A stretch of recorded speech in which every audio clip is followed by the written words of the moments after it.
Hello, and welcome to the second half of the Old Testament for adult religion classes. I'm your instructor, Kerry Muhlestein, and I'm excited to teach this course with you.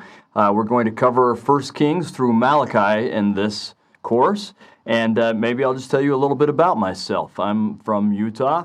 I went to BYU and got my first 2 degrees here at BYU, my bachelor's in psychology with a Hebrew minor, and then my master's in biblical Hebrew and ancient Near Eastern studies.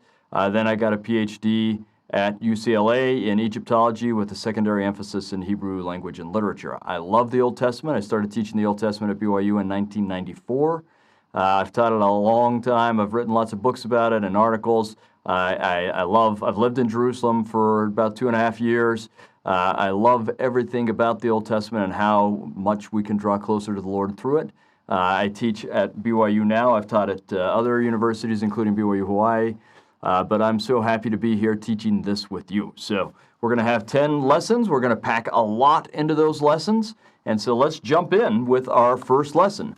The first lesson is going to talk about Solomon and then about the kingdom dividing. So you can see the reading there that I would suggest that you do.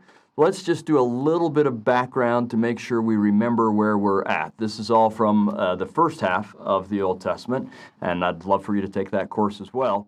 In any case, you'll remember that after coming into the Promised Land under Moses, you had a period of judges where it was each tribe ruling itself, sometimes coalescing with each other, sometimes fighting each other. And finally, under Saul, all of the tribes come together with a king.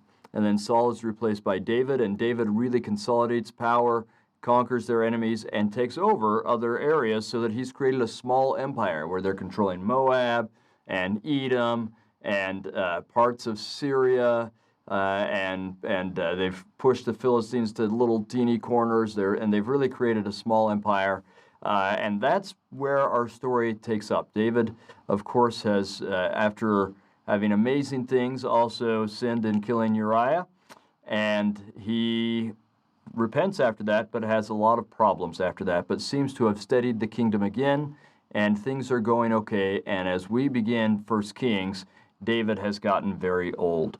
And that's where we'll pick up the story here. And much of what we'll do in the first part of this course is we're going to go through storyline. Many scriptures teach their lessons primarily through the storyline, through the narrative. We get that in the Book of Mormon. We get it in a lot of the New Testament, and we certainly get it in the Old Testament. And so we're going to do a lot of storyline, and then we're not going to march through the Old Testament book by book by book. We're going to try and do it chronologically. So we'll follow the storyline, but when we get to parts where in the storyline, say, for example, this is where Amos is teaching, then we'll stop and read Amos. Or this is where Isaiah is teaching, we'll stop and read Isaiah in its historical context. I think it helps us understand the history better. I think it helps us understand what the prophets are teaching better. So that's the way we're going to do this course. It has us jumping around a little bit, but in the end, I think it helps things to make a lot more sense. So let's jump in with the story of Solomon, his ascension, and his reign, because it's not clear that Solomon is going to be the son to ascend or to succeed King David, as King David is getting old. So if we're going to understand this, first of all, we need to kind of review the Davidic covenant. I would also encourage you to make sure you understand the Abrahamic covenant. We'll have occasion to talk about that as we go along through this course, but it's key. You cannot understand the Old Testament or the Book of Mormon, or really any book of Scripture, if you don't understand the New and Everlasting or the Abrahamic covenant. There are books that can help you with that. I've written some of them. Others have written other things. Lots of great teachings by President Nelson. And we'll review some things as we go along, but make sure you understand that. And then a subset of that is the Davidic covenant, but it's important for understanding this bit of history. A lot of what we're going to go through in the first few lessons kind of hinge on this understanding of the Davidic covenant. So this is a covenant that's established with David when he wants to build the temple, and God tells him, well, it's not going to be your job to build the temple, but I will make a covenant with you. And so you're going to read about this in 1 Samuel chapter 7. God is making David the ruler in Israel. God makes it very clear, you are king because I put you here. And he gave him rest from his enemies. After the establishment of this covenant, when David sinned, he had some problems from his enemies, but then he gained rest again as he repented. So he's going to have rest from his enemies. He's going to make him a great name. And this means a couple of things. One, it means people will know about him. But actually the greater meaning is that his descendants will live for a long time and remember him, but he'll have a household and descendants and family that continue on. That's also tied up in some other promises we'll see. Another promise is that God would give Israel a place to be planted under David. In other words, Israel will finally be okay in the promised land. Up until this point, they've just been oppressed and oppressed and oppressed and fought enemy after enemy because people are trying to kick them out of the promised land. But under David, they become safe in the promised land and will stay safe as long as they're keeping the covenant. We'll see in this course that when they stop keeping the covenant, that doesn't happen. But he gives them a place to be planted under David. He would provide David a house or a dynasty. That's another part of this, making his name great. But the idea is that not just will he have descendants that continue, but that they will be rulers.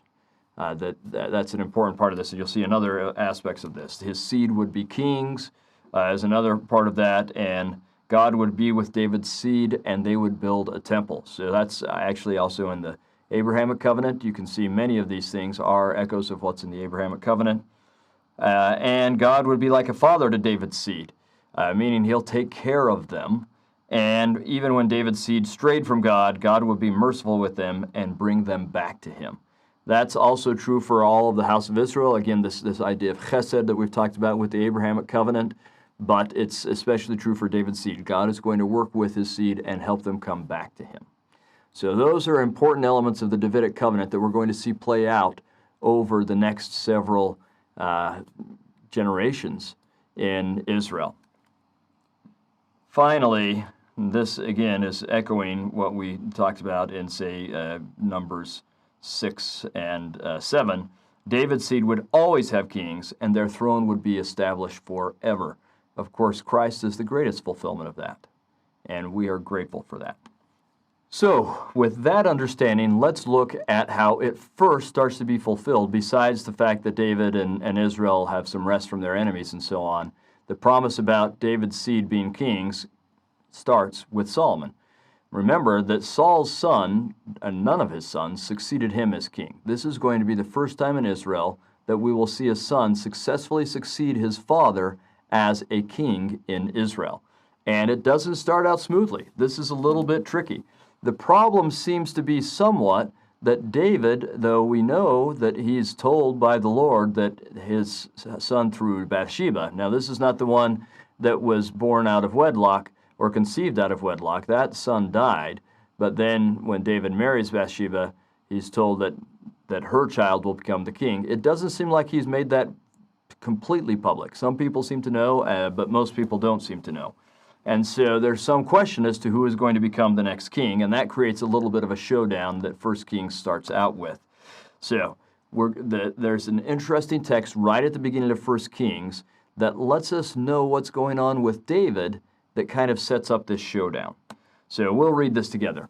Now King David was old and stricken in years, and they covered him with clothes, but he gat no heat. So in other words, he's so old that he's cold all the time, and even when they get blankets and clothes on him, he's still just cold all the time. Wherefore his servant said unto him, Let there be sought for my lord the king a young virgin, and let her stand before the king, and let her cherish him, and let her lie in thy bosom, that my lord the king may get heat. So in other words, they're going to find another wife for him, whose job it will be to just hold him and keep him warm.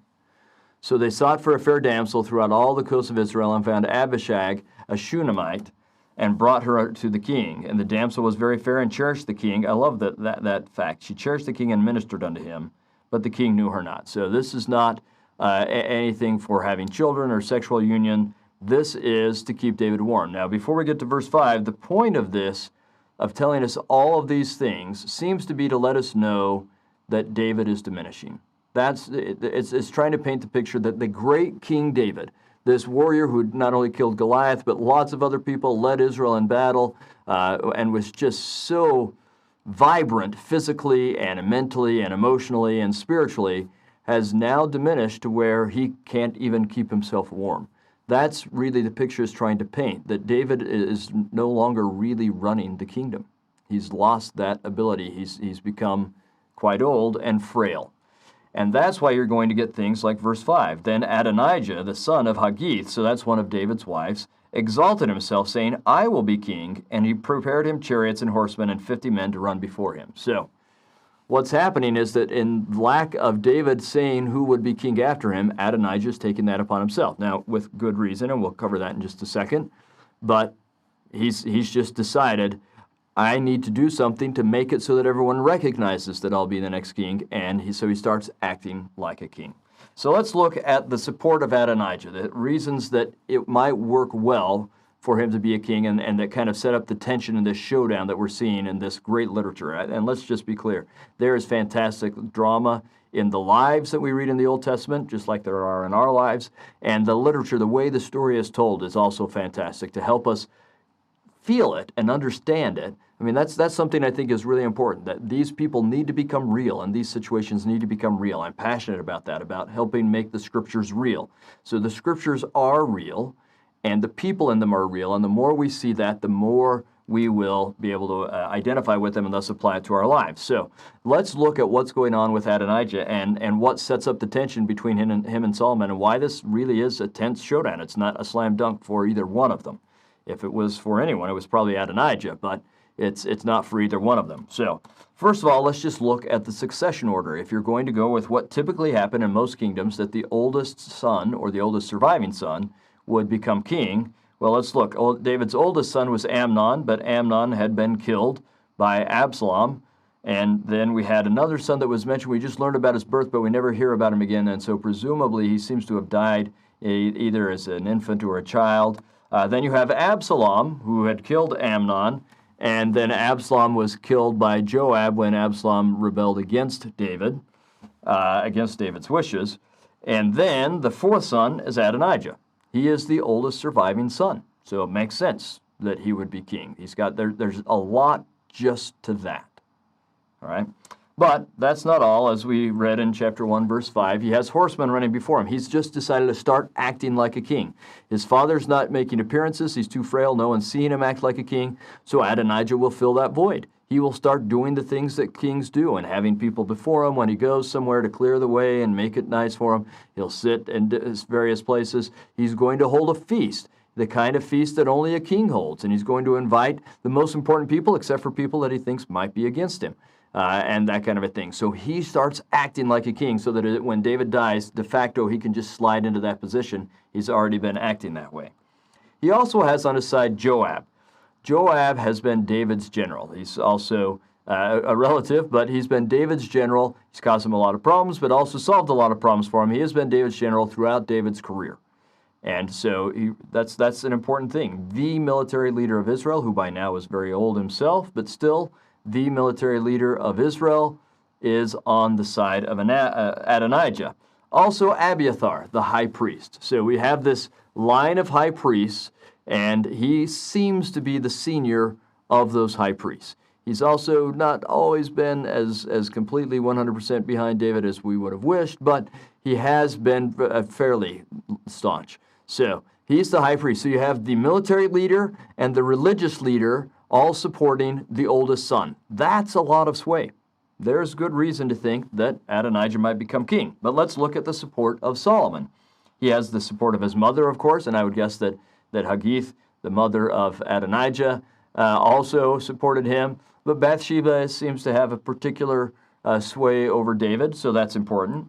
You have the support of Nathan, the prophet. So for most of what we'd read about David, the prophet, and we need to be clear that that phrase is used differently in our day than it has been throughout any other time. When we say prophet, we mean presiding high priest.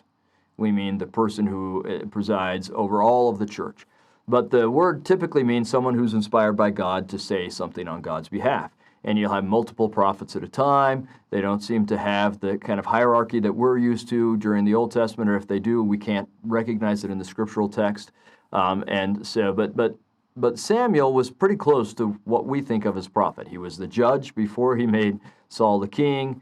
He'd been a military leader, and he was certainly the religious leader, both the high priest, meaning over the rituals of the tabernacle, and just over religious matters in general. Nathan does not seem to be a priest, but he is a prophet, and he's clearly Samuel's successor, at least in the role of advising the king, because when Samuel stopped being the political leader and instead set a king, he took on the role of being the advisor to the king, both for Saul and for David. Nathan seems to have filled that role. He's moved into that position. All right, so that's an important supporter for Solomon. We also have a fellow named Zadok. Zadok is not quite as powerful a high priest as Abiathar, but he is a very powerful high priest. He is a high priest. He's from the right family. He can administer in the temple, and he could take that role on. All right, so he's an important figure, not quite as powerful, but very important. There's also a fellow named Benaiah. Now, Benaiah is a guy that I love. He's part of what we will call the mighty men, and so with Benaiah come the mighty men, all right? The mighty men, you could say, are like a cross between the Praetorium and the Navy SEALs. They are specifically loyal to the king. They don't really answer to anyone else. They're loyal to the king. They are a battle unit, but they're also a protective unit, and they're loyal to the king. And they're the guys who have just done such amazing things everywhere you go in battle or wherever they are, that they're like the special forces. So Benaiah himself is famous because of a few things. So for example, he fought, if I remember right, he fought a lion. He also went into a pit to fight a huge Egyptian who had a spear, and all he had was a club, but he disarmed the Egyptian and killed him with his own spear. And there are all sorts of stories that let you know that this guy is a mighty warrior, and he's the head of all the mighty warriors, and they support Solomon. So he's not what Joab is, which is the head of all the military, but he's the head of the special forces, as it were. So these are fairly evenly matched, I guess, contestants for the throne. There's a lot of interesting things going on. So as we get the showdown, here's what happens. Adonijah has this feast we talked about. He's having it at a spring that is just south of Jerusalem. You may remember from the first half of the Old Testament that Jerusalem is technically in the territory of Benjamin, but right by the border with Judah. It's just like at the end of as you come down from Jerusalem, there's a valley, and you go over a little bump, and then there's a spring, and then you go up some big hills. And that spring and the big hills are the demarcation of going into the territory of Judah. Jerusalem had not been controlled by either tribe. It had been controlled by enemies, the Jebusites. So when David takes it over, it's not really in anyone's territory. But Adonijah goes to that feast that's right on the border. So it's not quite in Jerusalem, but it's not quite out of it. It's not quite in Benjamin or Judah, but it's not quite out of it. And he has a feast there. And it's a royal feast, there's no doubt. So when Nathan hears this is happening, and Nathan has not been invited, which makes it clear that if Adonijah does become king, because he probably knows, we don't know for sure, but he probably knows that he supports Solomon, that Nathan is going to be pushed out by Adonijah. But Nathan also knows what the Lord has promised, and that's that Solomon will be king. So he goes to Bathsheba, and he says, let's make a plan. Things have gotten to a critical point. We need to do something. Let's read what this plan is. We're in 1 Kings chapter 1. Wherefore, Nathan spake unto Bathsheba, the mother of Solomon, saying, Hast thou not heard that Adonijah the son of Haggith doth reign, and David our Lord knoweth it not? So he's recognizing, he's just starting to act like king. Now therefore come, let me, I pray thee, give thee counsel, that thou mayest save thine own life and the life of thy son Solomon. It's clear, if Adonijah becomes king, he'll get rid of them because he sees them as competition. Go and get thee in unto King David, and say unto him, Didst not thou, my lord, O king, swear unto thine handmaid, saying, Assuredly Solomon thy son shall reign after me, and he shall sit upon my throne? Why then doth Adonijah reign? Behold, while thou yet talkest there with the king, I also will come in after thee and confirm thy word. So the idea is that she'll come in and say, Whoa, what's going on here? You promised me Solomon would reign. See, David just hasn't been able to get himself to do this. And it's clear David's biggest weakness really is his love for his children. And he's let them do things that they shouldn't, and he probably should have said something already and made Solomon king, but he probably doesn't want to cause Adonijah problems and so on and so on. And so he's not done anything. So Bathsheba's going to come in and say, Hey, I thought you told me Solomon could be king, but look, it looks like someone else is already ruling, and as you're doing it, as she's doing it, Nathan will walk in and say the same thing, and hopefully the two of them together at the same time will arouse David and get him back to his active self, where he'll say, all right, I need to do something about this. There's clearly a problem. And that's exactly what happens. She comes in and tells the story, and David's like, no, I didn't say anything about Adonijah. And then Nathan comes in, and David decides, okay, it's time to do something. So while they're off having the feast just south of Jerusalem, they are acting like Adonijah is king. Solomon will actually become king. So David tells them to anoint Solomon, and it happens in a very specific and very important way. He tells them to go get his donkey. Now that's important. In the ancient Near East, before they had horses in the area, kings were riding donkeys to be anointed, so that even when they ended up with great big horses that they took into battle, the tradition was so solid that you ride your donkey to be anointed, that's still what they did. So he's drawing on this tradition of the kings all around them, the kingdoms around them, and it's his own donkey. It's not someone else's donkey, it's David's donkey. That's significant. He puts him on his donkey, and he sends him to the gate. Now, gates are, for a number of reasons that we may be able to address later in the semester, but gates are the most important political space in a kingdom, and except for palaces or temples. But they're the most public important space in a town or a kingdom. They're both in the city and out of the city. It's where business is transacted. It's where things can be very public but still protected, and so on and so on. So he sends him to the gate that is on the east side of Jerusalem. It's right over the Gihon Spring, and Solomon will be anointed king there. This is important for us to understand because I would guess that we don't know, we don't have record of it, but I would guess that most kings, probably almost all of the kings of Judah from that point forward, were anointed, probably riding the king's donkey and going to that gate. The only one we actually know what happens is the son, and we'll get to this later in this semester, or later in the course, but there's a son who people have been trying to kill all of the sons of the king, and this one is hidden in the temple, and he stays in the temple hidden for a while, and then they bring him out in the temple and anoint him right there so that he can't be killed as he's going somewhere else or anything like that. But my guess would be that everyone else is anointed riding a donkey to the gate. That comes into play in the New Testament when Christ rides a donkey down to the temple, which is near the gate there. People recognize that because it's a long-lasting tradition in the kingdom of Judah. All right, so Solomon is anointed. They blow the horns. People at the feast say, what's going on with the horns? They're all there celebrating that really Adonijah's really kind of becoming king, and they're on his inner circle. This is great. And then they hear the horns, and they say, what is that? And someone runs and tells them, David just had Solomon anointed king, and everybody leaves. Just boom, gone. They know this is trouble. We're in the wrong place supporting the wrong person. All right, so the feast breaks up, and Adonijah will claim sanctuary. He knows he's in trouble, and he'll claim sanctuary. He does this following some of the laws, the statutes of the law of Moses. He runs to the temple and grabs onto the horns of the altar. So if you were in the first course, you probably saw these same pictures when we explained some of the symbolism, but the altar, horns represent power.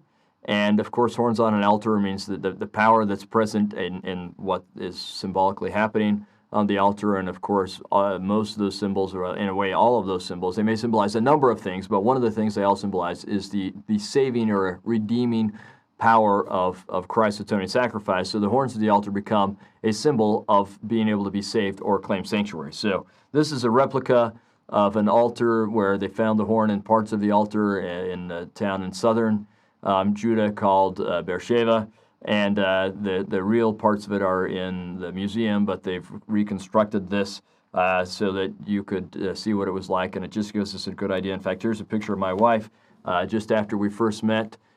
She is claiming sanctuary by grabbing onto the horns of an altar, so you can kind of get an idea of what Adonijah would have done. And this is symbolism that goes beyond actually Israel as well, or at least the symbolism of power of horns on an altar. So this is a picture of my wife. You can see she's unearthed there a Philistine altar. Actually, you can see just the horn of that altar just starting to peek out there in a Philistine city. So that's Adonijah claims sanctuary there, and so on. Now, David is going to charge Solomon with some very specific things. So let's read what that is. We're going to go to 1 Kings chapter 2, and we're going to read verses 1 through 9. So, verse 1, Now the days of King David drew nigh that he should die, and he charged Solomon his son, saying, I go the way of all the earth. Be thou strong, therefore, and shew thyself a man. So here's an important thing we have to understand. David came to the kingdom as an established, well-known warrior who had just overcome all sorts of obstacles. He was a national hero in many ways, and then he rules in power for a long time. He can afford to be more merciful than someone who hasn't established as much power as himself. He's got a reputation to back him up. Solomon is coming, having done none of those things, and as a young man, again, no one has ever succeeded a father in Israelite history, and as a king. And Solomon's not known as a warrior or as a powerful person at all, so he's going to have to show himself to be that, and he's going to have to be careful in what he does. So, verse 3, this is the crux of the charge. There will be some more practical political charges David will give Solomon. David was very, very politically savvy. He's going to give him some more political ones, but to begin with, he gives him the most important charge. He says in verse 3, "And keep the charge of the Lord thy God, to walk in his ways, to keep his statutes and his commandments and his judgments and his testimonies, as is written in the law of Moses." That's the obligation under the Abrahamic covenant and the Davidic covenant. So he's telling him, keep that. So if you do all those things, then that thou mayest prosper in all that thou doest, and whithersoever thou turnest thyself. It's really a succinct summation of the Abrahamic covenant. Do what God has asked you to do, and God will take care of you. That's really what he's saying.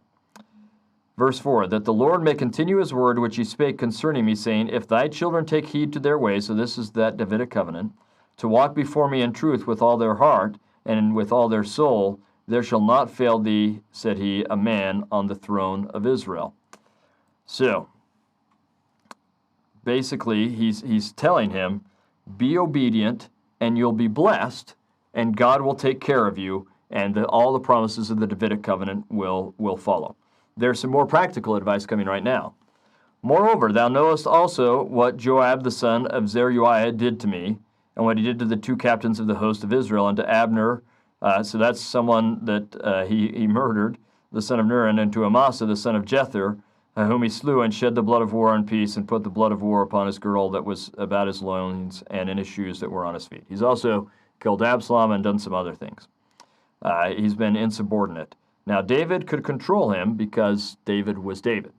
Solomon's not going to be able to control him, and he knows that's going to be a problem for Solomon. "Do therefore according to thy wisdom, and let not his forehead go down to the grave in peace." So basically he said, I showed mercy to him and didn't punish him with capital punishment for his murders. You're not in that position. You're going to need to enact the punishment that he deserved. In verse 7, he's going to say, show kindness to some specific people who were kind to him. Verse 8, when he fled because Absalom rebelled against him. Verse 8, "And behold, thou hast with thee Shimei, the son of Gera, a Benjamite of Bahurim, which cursed me with grievous curse in the day when I went to Mahanaim." So when he had to flee Absalom, this guy didn't help him, but hindered him. "But he came down to meet me at Jordan. I swore to him by the Lord, saying, I will not put thee to the death with the sword." So he said, I was able to be merciful to him, again, because he was David.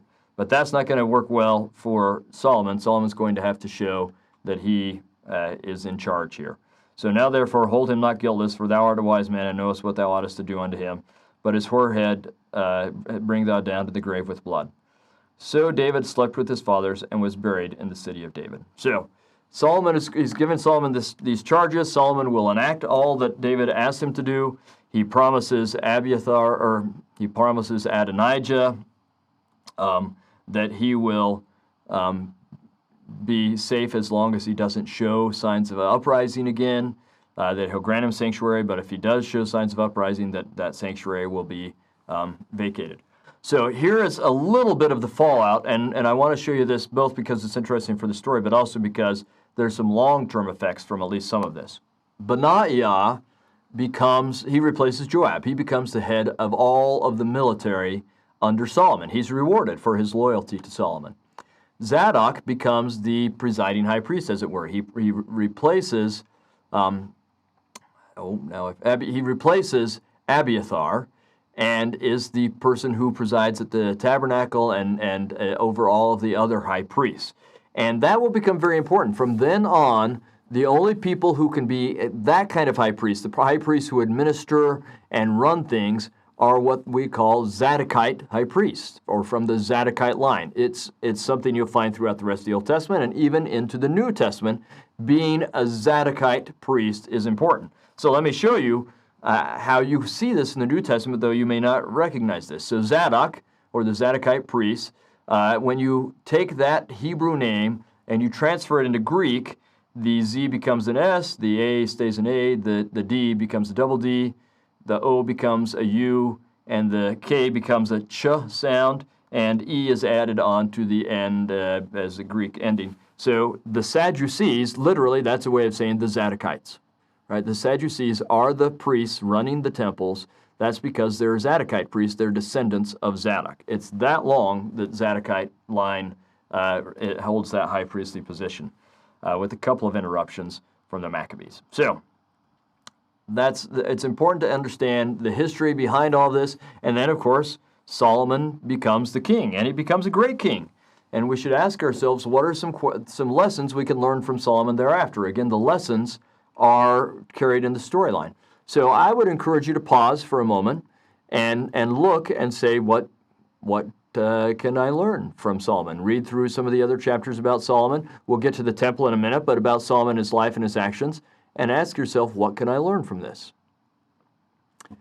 All right, hopefully you paused and you had some things that you learned from it. We're going to look at just a couple of things. One of them has to do with the great blessing that he receives there at the beginning of his reign. So he goes to a place that is just north of Jerusalem called Gibeon. And Gibeon we've actually encountered in the Old Testament. You may have seen the same picture if you took the course with me in the first half of the Old Testament. This is where there's a big battle between the Canaanites and Joshua, and the sun and the moon stand still as he goes out of that valley and so on. So we've encountered this before, but now Solomon will go to the high place there at Gibeon and offer sacrifices. So we ask, what is he doing when he receives this great blessing? If we want to receive great blessings, it's worth asking ourselves, what was he doing there? Well, let's read what he was doing. We're in 1 Kings chapter 3, verse 3 through 5. And Solomon loved the Lord. So that's our first key. Remember, that's our greatest obligation under the Abrahamic covenant, or the Davidic covenant, I would assume.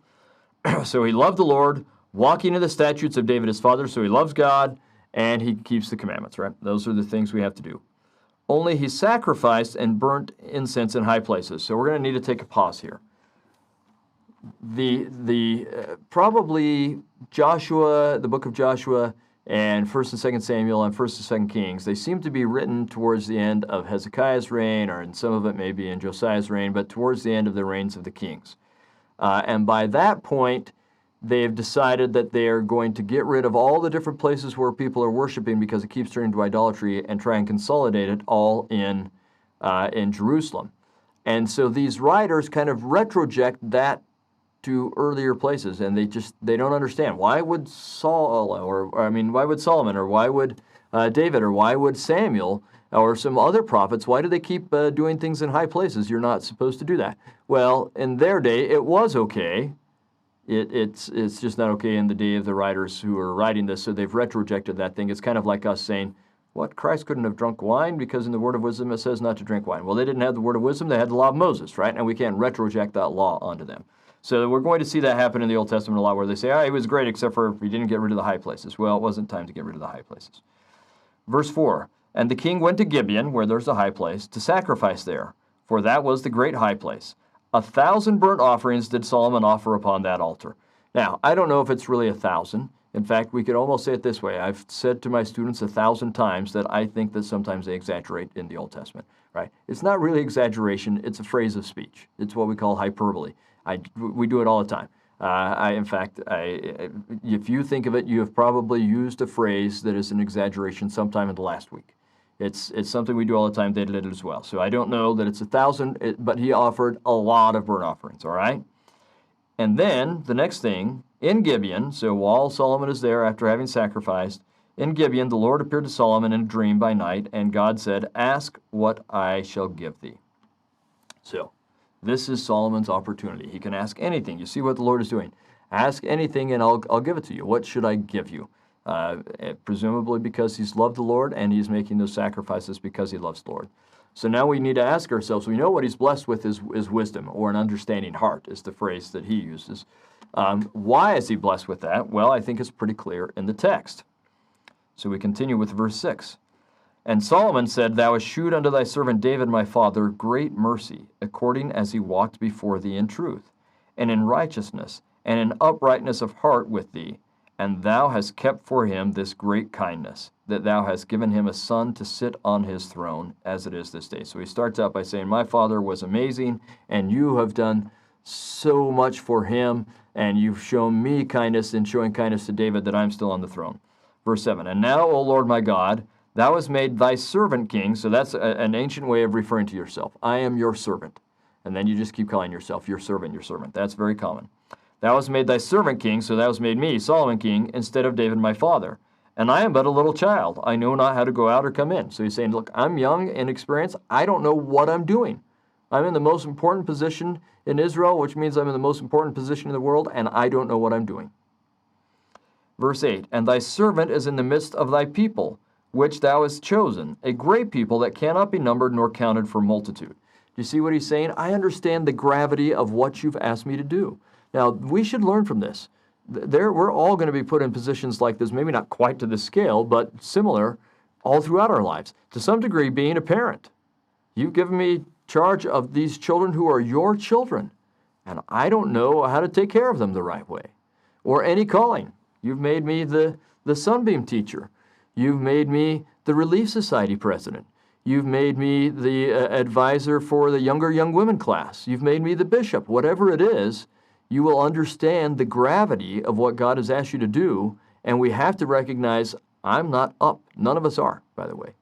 I am not up to doing this the way you want me to do it. Right? And if you read people like President Kimball, when he's called as an apostle, and others, they have this as they're called as apostles. They have faith in God, but they know that they personally are not up for what is being asked of them. And that's where Solomon is, and that's where we all need to be. But then hopefully we take that next step that Solomon takes in verse 9. Give therefore thy servant an understanding heart to judge thy people, that I may discern between good and bad. For who is able to judge this thy so great a people? So you see what he's saying? I know I'm not up for this, so please make me up for it. The way President Monson used to say it is, whom the Lord calls, the Lord qualifies, right? Or we can just ask him to magnify us. The question is not your ability, but your willingness. And if you are willing, and then you ask God, you say, you have to be humble, willing and humble. Recognize your need, be willing to serve even though it's beyond you, and then ask God to make up the difference. That's what Solomon is doing. We can learn from that, and I suspect that we will have answers like what he receives. Verse 10, And the speech pleased the Lord that Solomon had asked this thing. And he goes on to tell Solomon, you could have asked for a long life. You could have asked for wealth. You didn't. You asked to be able to do my will in a way beyond your own, so I'm going to give you all of it. I'm going to help you be wise enough to take care of these people. My guess would be that that largely takes place as the gift of inspiration, but I don't know. But I'm going to help you. I'm also going to make you wealthy and give you a long life. He probably wouldn't have given him any of that if that's what he'd asked for. But where he didn't ask for things for himself, he received so much more.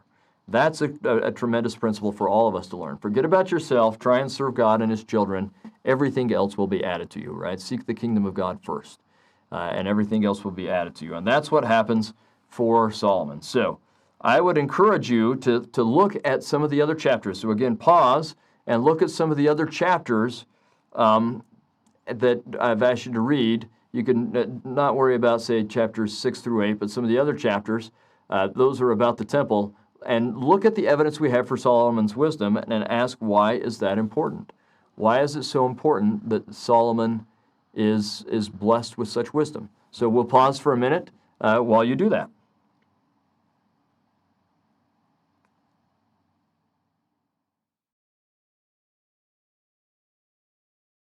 Okay, hopefully you found some good examples of Solomon's wisdom, and he becomes famous for his wisdom all throughout the world. And so we'll just highlight one story that is a famous story about Solomon, and that's when you have these two harlots that, and it's in that same chapter in chapter 3, 1 Kings chapter 3, the two harlots who have children, and one of them accidentally suffocates her child, and then she claims that the other child is hers, and they've come to ask Solomon to solve this matter since no one else seems to be able to solve it. And Solomon has an answer that isn't what you would expect. He says, bring me a sword. We'll cut the child in half and give each woman half of the child. Of course, I don't think that's what he really intended, but it brought about what he really intended, because the woman whose child it really was and loved that child said, no, I would rather this other woman have him than have him killed. Now, let's think about that, because actually, even if it wasn't the actual mother of the child, it's the woman who would be the better mother. The woman who wants the child to live rather than selfishly saying, fine, if my child can't live, neither can yours, or whatever else, and having the child killed. The woman who wants the child to live is the one who will be the best mother for the child, and that's who ends up with the child. The story tells us it's the actual mother as well, but even if it wasn't, you can see Solomon's wisdom in that story. And this is important because he does have a task that is beyond his abilities, but God will make him up to the task as long as he remains humble and recognizes that he needs God, and his problems come when he doesn't do that. So let's just spend a moment talking about the kingdom of Solomon. He expands the empire even beyond what David had, a little bit militarily, but mostly through political and economic moves. He has alliances that he makes. He becomes incredibly wealthy, and just establishes a period of peace and prosperity that will never be known again in the kingdom of Israel. Really, it's the height of things under Solomon, and David is the one who set it up for him. Let's just look at a couple. I think it's just fun, again, to make the scriptures real, just some fun little evidence for that. I love this particular one. This is from 1 Kings chapter 9, and it tells us this is the reason of the levy which King Solomon raised. So he needed to do some extra taxes at some point to build some big projects. One of them is to build the house of the Lord. Okay, we know that happened. His own house, we read about his palace. And Milo, we don't know exactly what Milo is. There's some speculation that it's this big kind of retaining structure in Jerusalem, but we don't know. And the wall of Jerusalem, we know that happened. And Hatzor and Megiddo and Gezer. It's interesting. Of all the cities in Jerusalem, they mention Hatzor, Megiddo, and Gezer. And what's really interesting about that is that when we go to those three cities, we actually find that they have bigger gates and walls than any other city in Jerusalem. So this is what's called a six-chambered gate. We're only looking at half of it here. So let's look. This is found at Hatzor.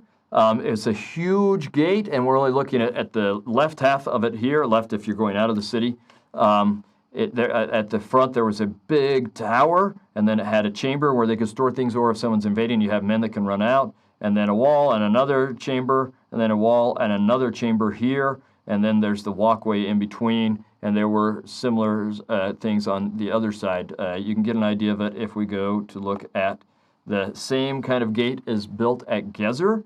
So here are my friends Jeff Chadwick and Frank Judd, and you can see the main road. Well, let's just go to the next one where you can, that same gate. Here's the road that went through with the little sewer system with water running out of the city, but the road that went through, you can see where the gate itself was. This is where there was a door, but this is where the big towers were, and then one chamber, two chambers, three chambers. All other gates in Israel and most cities around there were what we call four-chamber gates. They were smaller, not as big. Here is the remains at Megiddo. This one ended up getting filled in later, but 1, 2, 3 chambers with these big towers there. He built bigger in those three cities than anywhere else, and we can see that archaeologically, and it's interesting that we see that in the text as well. That's just kind of fun stuff. So we should ask ourselves, what lessons can we learn from this? And I'll leave that to you to ask yourself what kinds of lessons I would recommend pausing and writing some things down. Here are some lessons that I can learn from seeing what Solomon did and how the Lord helped him, what Solomon's motivations were, and how that blessed not only him but the kingdom of Israel. All right, so let's move on and talk about building and dedicating the temple. This is a significant event. It's one that is worth thinking about. You may not be able to tell, but if I'm wearing a temple tie. It's got little silhouettes of the Salt Lake Temple there just in honor of this particular event. So let's talk about it. Remember that David wanted to build a temple and was told by the Lord that he wouldn't be able to, but his son would. And so David gathered many of the materials, but then Solomon would go even bigger and gather even more. So David wanted to do this. This is what he's told by the Lord. Or it's actually what David or what Solomon is told as he starts to build it. We're in 1 Kings chapter 6, verse 12 and 13. Concerning this house which thou art in building, if thou wilt walk in my statutes and execute my judgments and keep all my commandments, that's a phrase we've heard already, and you're going to hear it lots of times. That's what you're asked in the covenant. If thou wilt walk in my statutes, execute my judgments, and keep all my commandments to walk in them, then will I perform my word with thee, which I spake unto David thy father, and I will dwell among the children of Israel, and will not forsake my people Israel. So, this is one of the ways he's going to dwell among them, is in the temple. And note that this is an if-then statement. He has to keep his part of the covenant in order to realize the second part of the covenant, which is that God will dwell with them, including in the temple. And that's part of the Abrahamic covenant and the Davidic covenant, that when we keep the covenant, we have the right to enjoy God's presence in his house. And so Solomon builds this. Let's just look at this picture here. The city of David, or the original Jerusalem that David conquers, is down in this area. Solomon will build his temple somewhere up in this area, or his palace, somewhere up in this area, and then the temple up in this area. David had purchased the land, and Solomon will do that building, and that's where he'll build it. All right? So, with that in mind, let's talk a little bit about the temple. You can find all sorts of depictions of Solomon's temple. This is from some pictures I've taken of a model of it that's at the visitor center and was at the visitor center in Salt Lake City. I don't know if it still is. And I love this depiction, and it's very similar to lots of others, but I would say that there's something wrong with all of these pictures. So if you did your reading carefully, maybe you'll be able to figure out what is wrong with all of these pictures, but we'll just highlight a couple of things. I think it depicts a grand temple, but it's actually even better than how it's usually depicted. So let's look in 1 Kings chapter 6. So he built the house, that's the temple, and finished it, and covered the house with beams and boards of cedar. So he built it with stone, but then it's not stone that you see on the outside. He covers it with cedar, which is the most precious commodity, building commodity in Egypt or Israel, where they have lots of stones and not that many trees. So he covers it with cedar. And he carved the walls of the house round about with carved figures of cherubims and palm trees and open flowers within and without. So the walls seem to be covered both on the outside and the inside with cedar, and then they carve cherubim and palm trees and flowers. So they carve it to make it look incredibly beautiful. Then the floor of the house he overlaid with gold within and without. And that, I don't know how you do a floor without. Outside, there's some evidence that all of the walls inside, that after covering with wood and then carving it, that it was gold plated. And you can read the text a couple ways. It may have been true of the walls outside as well. It may have been gilded. We don't know, but at least inside it was, and it's quite likely outside. So this would have been an incredibly splendid building, even better than this great depictions we have of it. So once they get this built, they're going to dedicate it. And the dedication is something that we can learn a tremendous amount from this dedicatory service. It's fantastic. One of the things is that they finally bring the Ark of the Covenant and they place it in the temple as part of the dedicatory services. And when they do, this is what happens. We're in 1 Kings chapter 8, reading verses 10 and 11. And it came to pass, when the priests were come out of the holy place, that the cloud filled the house of the Lord, so that the priests could not stand to minister because of the cloud, for the glory of the Lord had filled the house of the Lord. That's fantastic. Once they put it in there, it's clear that God comes, and the idea was always that the Holy of Holies is where God would come, and the Ark of the Covenant would be his throne or his seat. And that seems to have really happened. When they put it in there, God came down. And it's so glorious that there's light and cloud that feels that the priests can't stay there. It's too much glory for them. They have to flee out of the temple because of how glorious this is. And we even get in verse 12, then spake Solomon, the Lord said that he would dwell in the thick darkness. Now that's not what we expect. We usually associate light with God, rightly so. But there's an interesting thing. If you study, and I've even written an article on this, if you study the accounts of people seeing God in the Old Testament, you're going to find not so much in like the Genesis, but by the time we get from them coming out of Egypt, whenever there is that God's presence, you have light and it's surrounded by clouds or some kind of darkness. And the idea seems to be it's like a veil. There's always some kind of veil placed around God because we are not ready for his full glory. So you get just a sense of his full glory with the amazing light that's in there, but you can't come into that full glory, so you're protected from it and he's protected from you by some kind of cloud or mist or something along those that serve like the veil does in the Holy of Holies that keep people from going into the Holy of Holies and seeing God's presence when they're not ready for it. This is like the cherubim and the flaming sword that keep Adam and Eve from coming into God's presence when they're not ready for it. Until we are ready, and that will take Christ's atoning sacrifice, we're protected from the presence of God. And so you see that at Mount Sinai, you see it in a number of places, including here at the dedication of the temple, when there's a thick darkness, but behind that thick darkness is the glory or the light of God as he accepts the temple as his temple. I think that's fantastic. So now we're going to read from verse 22. So let's go to 1 Kings chapter 8 and read verse 22. And Solomon stood before the altar of the Lord in the presence of all the congregation of Israel and spread forth his hands toward heaven. It actually says he spread forth his palms. So we talked about this in the first part of the Old Testament with some lessons about the tabernacle, but this is worth following up on. It's a gesture or an image in Israelite culture when you are supplicating the Lord to spread your palms out before him. And what you're doing is you're showing that your palms are empty and you're in need. You're also showing that they're not full of filth or of blood. In fact, and we'll revisit this when we get to Isaiah, but Isaiah says to Israel when they're wicked, he says, when you spread your palms before the Lord, it says hands, but it's really palms.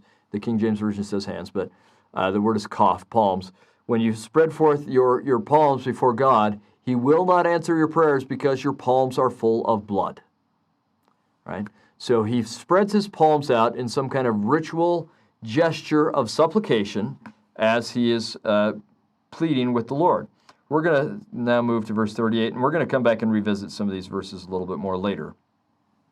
He prays and he says, "What prayer and supplication soever be made by any man or by all thy people Israel, which shall know every man the plague of his own heart, and spread forth his hands towards this house." Right? So he's saying when they spread forth or supplicate you, and they're facing towards his house, in verse 39, he'll say, "Then hear thou in heaven in thy dwelling place." And we'll come back to that in a little while. But first of all, I want you to get this idea of them spreading out their palms and asking God, as they turn towards God in the temple, to answer their prayers. So that's in verse 38. Now, we know he's built a platform in front of the temple, and he's standing on this platform with his hands spread out before God as he is praying. But if we get to verse 54, we'll see that at some point something has changed, because in verse 54, which is at the end of his prayer, "And it was so that when Solomon had made an end of praying all this prayer and supplication unto the Lord, he arose from before the altar of the Lord, from kneeling on his knees with his hands spread up to heaven." So he's still there with his palms spread out before God, but at some point he started kneeling before God with his palms spread out, and he arises when the prayer is over. So I just want us to be able to kind of picture what's going on. The glory is filling the house of the Lord. They've made sacrifices out in front, and now Solomon is standing on the platform by the altar, standing and pleading with the Lord, and then kneeling and pleading with the Lord. That's the image that we want to kind of have in our mind as we go through the prayer a little bit. I also want to ask you this question: where are they supposed to pray? We just read it. From this point forward, it will become tradition that when they pray, they face the temple in Jerusalem. And that remains tradition. If you were to go to synagogues today, they're oriented so that you pray facing towards Jerusalem. And if you're in Jerusalem, then you pray towards where the temple was. So with this large open-air synagogue at the Western Wall, they're praying towards where the temple was. That's just great stuff. What they're really doing is facing towards God.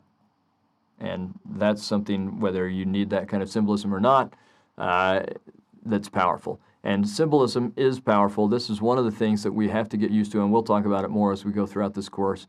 Symbolism and symbolic action is a powerful mode of communication, and especially for ancient Israel. And we're not going to understand a lot of things that happen if we don't start to understand that symbolic action.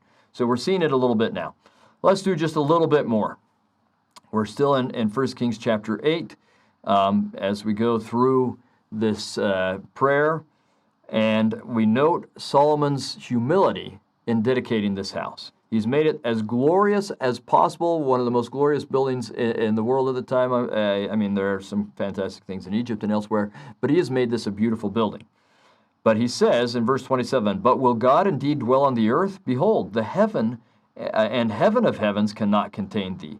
How much less this house that I have builded?" You see what he's saying? I did my best, but I know my best is not very good compared to what you could do on your own or what you deserve.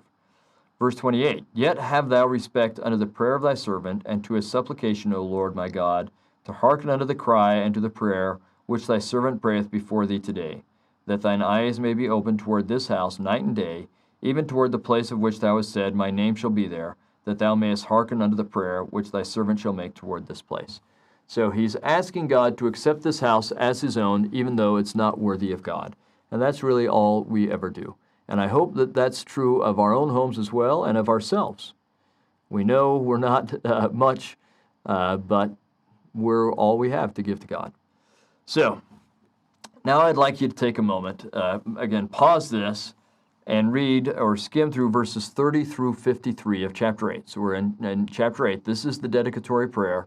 And skim through verses 30 through 53 looking for themes. There are some themes that are repeated again and again and again in these verses. So look for those themes and come back ready, and you won't have a lot to be able to say that all here, but we'll talk about what themes hopefully you've seen. Okay, I hope you saw some themes as you read those verses and that they were meaningful to you. Let's just point out a couple of verses that I think carry this theme really well. Verse 30, so we're still in 1 Kings chapter 8. "And hearken thou to the supplication of thy servant and of thy people Israel, when they shall pray toward this place, and hear thou in heaven thy dwelling place, and when thou hearest, forgive." That is a fantastic thing to ask, right? We go to verse 33 and 34. "When thy people Israel be smitten down before the enemy, because they have sinned against thee," so he knows they won't be smitten down if they're keeping the covenant, but when they've sinned against thee, they get smitten down, "and then shall turn again to thee, and confess thy name, and pray, and make supplication unto thee in this house." So he's saying, when we've been smitten down, and then we repent and turn back to you, verse 34, "Then hear thou in heaven, and forgive the sin of thy people Israel, and bring them again unto the land which thou gavest unto their fathers." That's beautiful. If we were to go to verses 35 through 36 and even further than that, but we'll just do 35 through 36 right now.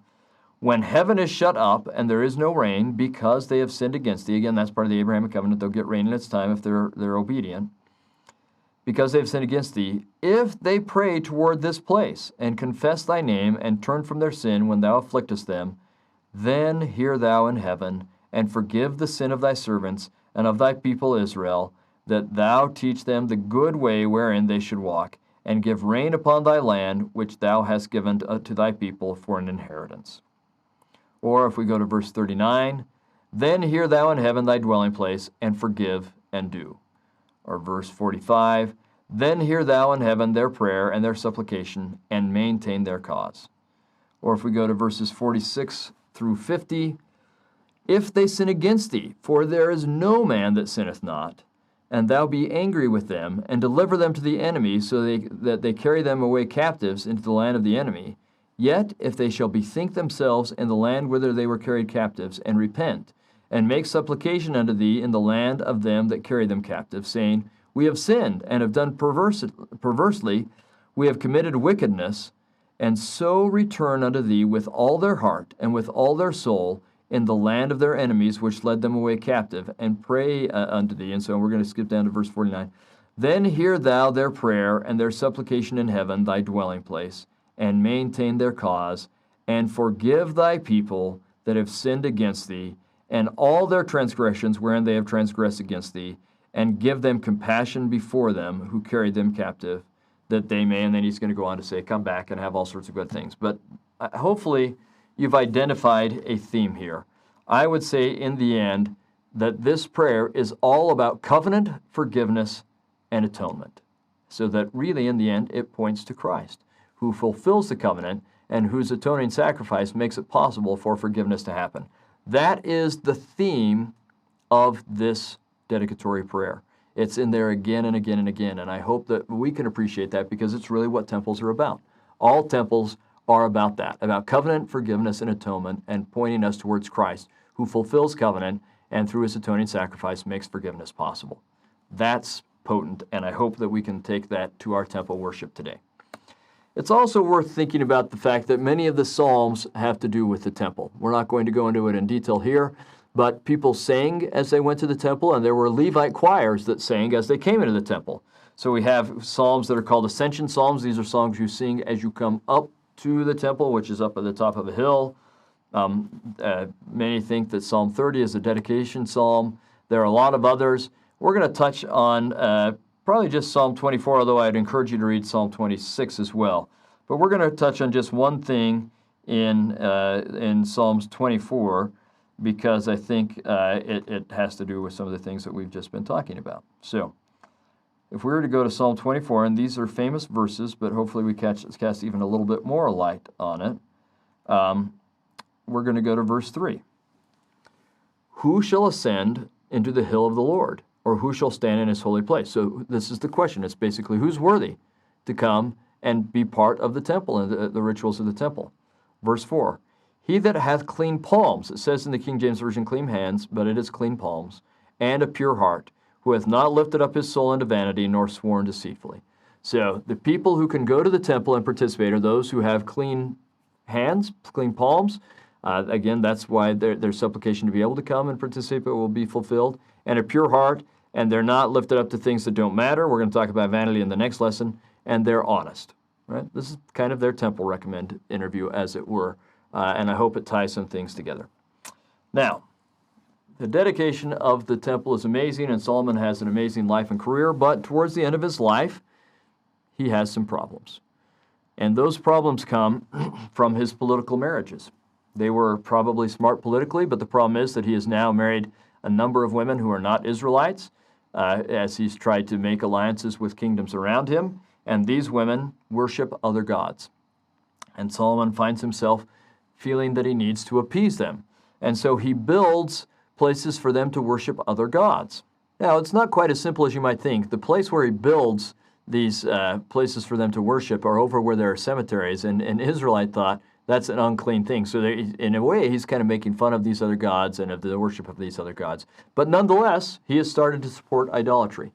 And that will be the kind of sole black mark on Solomon's career, but it's an important and significant one. And it's interesting that Saul, Solomon, and David, all three of those first kings and the three kings who ruled over an entire kingdom, all of Israel united, they all started out well and ended less well. I think that David repents. We don't really see Saul repent, but we see David repent wholeheartedly. And I don't know about Solomon, but he seems to do fairly well, at least until the very end. But there's a lesson for us in there as well to think about power and getting comfortable and letting our guard down and not enduring to the end. And as a result, this is part of why the kingdom won't continue, all of them, under Solomon's sons. He will continue to have sons on the throne, and they will rule over part of Israel, but not over all of Israel. And there are a number of reasons why, but I think this is one of those reasons. So let's talk about that. We're going to talk about his succession, and that's where we'll end this lesson today, is the Rehoboam, his son, trying to succeed Solomon. And we're going to see that Solomon is the only person who successfully succeeded his father as king of all Israel. We'll have lots of other successful successions in the kingdom of Judah, but that's just over 2 tribes, not over all of Israel. And you can see there were always fractures, as we talked about when we talked about the book of Judges in the first course on the Old Testament. There were especially fractures between Ephraim and Judah, who both were given blessings of leadership. So that's going to lead to some natural headbutting. And we get those natural fissures among the tribes, and especially among those two. We'll see them surface right here as we try and have a third generation become king over all of Israel. And you'll note that Rehoboam goes to Shechem to negotiate. He's crowned king in Jerusalem, which is there on that border between Benjamin and Judah. But then he goes to Shechem, which is in the territory of Ephraim. And a man named Jeroboam is the primary representative of the tribes that are negotiating with Rehoboam. Jeroboam had been prophesied that he would be king while Solomon was king, and Solomon heard about this, and that was a problem. So Jeroboam actually had to flee to Egypt and was a refugee in Egypt and spent time in the Egyptian court. But when Solomon dies, Jeroboam comes back and leads 10 of the tribes to negotiate with Rehoboam to try and get Rehoboam to ease their tax burden. So Solomon has made the taxation of people and products so difficult it's become a great burden. He was powerful enough after a while, he was powerful enough to get away with it, but they're not going to continue to put up with it. And Rehoboam is not yet in a position of being that powerful. So it's a show or a sign of his weakness that they don't come to him in Judah. He has to go to them in the territory of Ephraim, to Shechem, to negotiate. And they say, we will support you as king if you will ease our burden. And Rehoboam says, let me get back with you. And he goes and he asks his father's counselors. So this is an older generation, a bunch of older men, and he asks them, and they say, give them what they want. Ease the tax burdens, and you'll keep the entire kingdom. But he also asks his friends, this younger generation of advisors. Now that I'm getting a little bit older, I like this story more. But he asks the younger generation, and they say, no, you've got to show them who's boss. You tell them, you thought my father was tough. I'm going to be even tougher. And they use some colorful metaphors to convey that. But in any case, he listens to the younger generation, not the older generation. And he goes back and he tells those tribes, nope, I am king. And if you thought my father was tough, I'm going to be tougher. I'm not easing anything. You're going to just be even more beholden to me. And they say, okay, we're done. And the 10 tribes leave. And the kingdom will divide. Now, to Rehoboam's credit, he, as the 10 tribes, he has a standing army. He has, chariots. He has all sorts of things. He's organized. They are not organized. They don't have a standing army. I think that if Rehoboam had gone to war right then, that he could have brought all the tribes back under his control. But and he started to do that. He started to gather his army, and he was ready to go to war. And a prophet came and told him, this thing is of God. Don't do it. And to Rehoboam's credit, he didn't. He listened to that prophet. He did not go to war, and he satisfied himself as being king of a smaller kingdom. So he also knows now that he has a real threat there on his north with this larger kingdom, 10 of the tribes. By the way, it's more complicated than that in 10 and 2. It's a lot more complicated than that. But for simplicity, we'll stick with that idea. 10 tribes in the north, 2 tribes in the south. So Rehoboam establishes 15 defense cities, puts sons in them, and builds them up, knowing that he's got a big neighbor to the north who doesn't like him right now. And he is able to hold on to his kingdom that way. Now, Jeroboam will become king of the other 10 tribes. So they're going to keep the idea of having a king. And Jeroboam, from the tribe of Ephraim, and again, Ephraim holds a leadership role as well, he will become king of that larger kingdom in the north. It's larger politically. It's larger in terms of resources. It's in a more important geographic position. It's just a larger and more powerful kingdom, but its internal politics are far, far less stable, largely because they don't have a Davidic covenant, and they aren't so good at keeping the covenant. In fact, they are so much part of the other nations that one of the problems we're going to see is that northern kingdom, or the kingdom of Israel, and these will be called now the kingdom of Judah and the kingdom of Israel, the kingdom of Israel is too easily swayed by her neighbors. And they'll take on their neighbors' values and gods and all sorts of other things. It starts with this. Jeroboam has a problem. The temple, where everyone goes to worship, is solidly in Rehoboam's control. And he recognizes that if they want to worship and keep the law of Moses, they're going to go to Jerusalem and be beholden to Rehoboam, that sooner or later that will play too much into Rehoboam's favor, and Jeroboam probably won't keep his kingdom.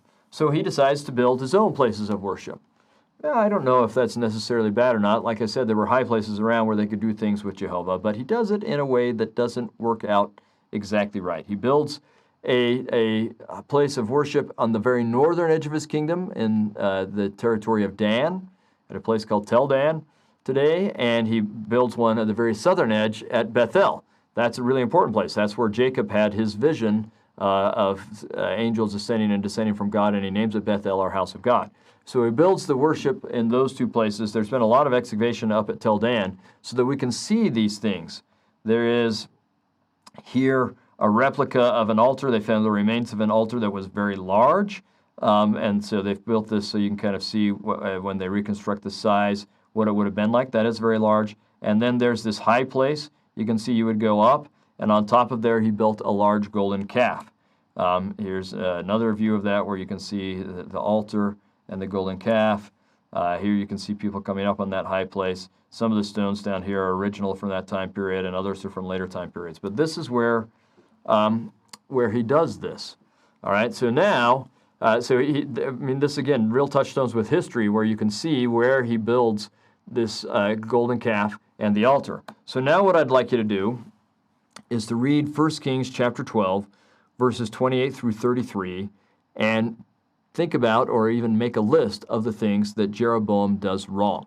They're going to talk about Jeroboam's sins from here on out for the rest of the Old Testament. And so we need this, in many ways, this is the beginning of the end for that northern kingdom, the beginning of the apostasy that will result in the scattering of those tribes.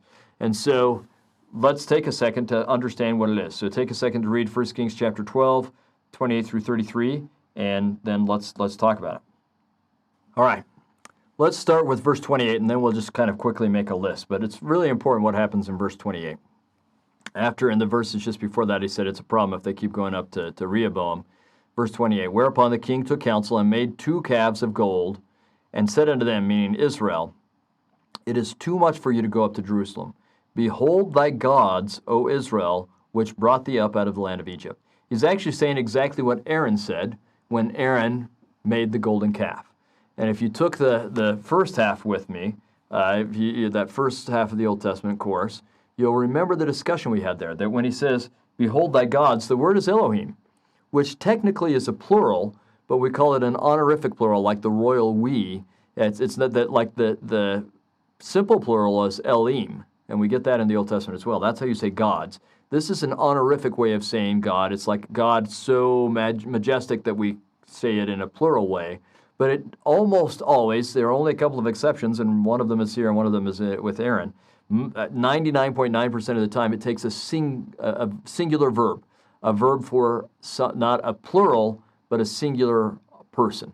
It's clear that typically you say Elohim is a singular being. But here, he says Elohim, but he uses a plural verb. So he's trying to thread a needle, as it were, make people who want to worship just Elohim and Elohim or Jehovah and Jehovah alone satisfied by using Elohim, but he's going to also try and make those who want to worship more than one God satisfied by using a plural verb.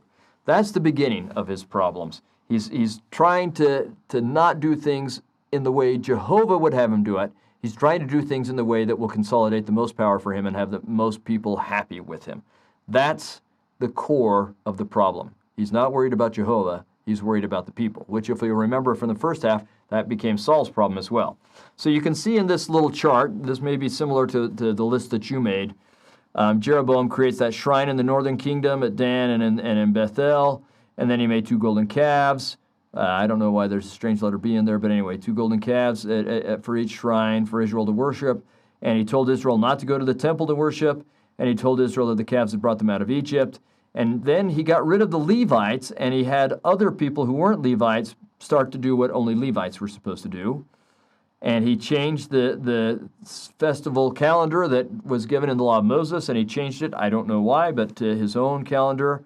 And he made a house of high places for worship, and he made offerings to the golden calves.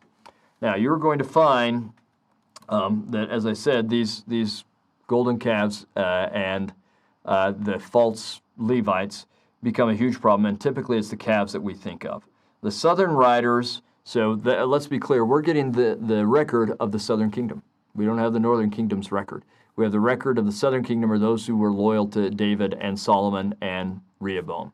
And they see nothing but problems with these calves and with the kinds of things that Jeroboam seemed to be trying to do with the calves, which, as I said, is maybe he's trying to get people to think of Jehovah, but in a way that those who didn't want to think of Jehovah could do other things and so on. He's He's rationalizing, right? They see problems with this, and we're going to see that from here on out, every king will be judged by whether or not they turn to Jehovah. You will see that every king that is introduced from this point out, kings of Judah and kings of Israel, will be introduced in a formulaic way, and it'll be said whether they're a good or a bad king. And I'm just spoiler alert here, the southern writers, whose record we're reading, don't like the northern kings. They will not ever say that any northern kingdom is good, or northern king is good. They're always bad. Some southern kings are good and some are bad. But the big issue with these northern kings is they're going to say, even when you get some who get rid of idolatry here and there and all sorts of stuff, none of them ever turn away from the sins of Jeroboam. You're going to read that again and again. Have in your mind what those sins are, and it's this idea of kind of following God and kind of not, partially idolatrous and partially not, which in the end, of course, is idolatrous. And then you have to ask the question, how does that apply to you? Is there an element in your life? And this is a question we're going to come back to again and again and again, and this is how we're ending this lesson. If you're going to understand the rest of the Old Testament, and if you're going to draw something out of it for your own life, you have to ask yourself this question, and we're going to come back to this 1,000 times. Are there ways that you are partially idolatrous and partially devoted to Jehovah? Let me tell you, the answer is yes. It's true for everybody, right? No exceptions except for Jehovah himself or Christ. No exceptions. We all do this in some way. So think of the ways that you are partially idolatrous, the ways you are like Jeroboam, where you're trying to make the world happy or make other people happy or whatever it is, and so you give in just a little bit and you mix the things of God with the things of the world. You need to start to identify those things. We're going to come back to that again and again, but begin your thinking now, and we'll gain a lot more out of our study of the Old Testament together. Thank you.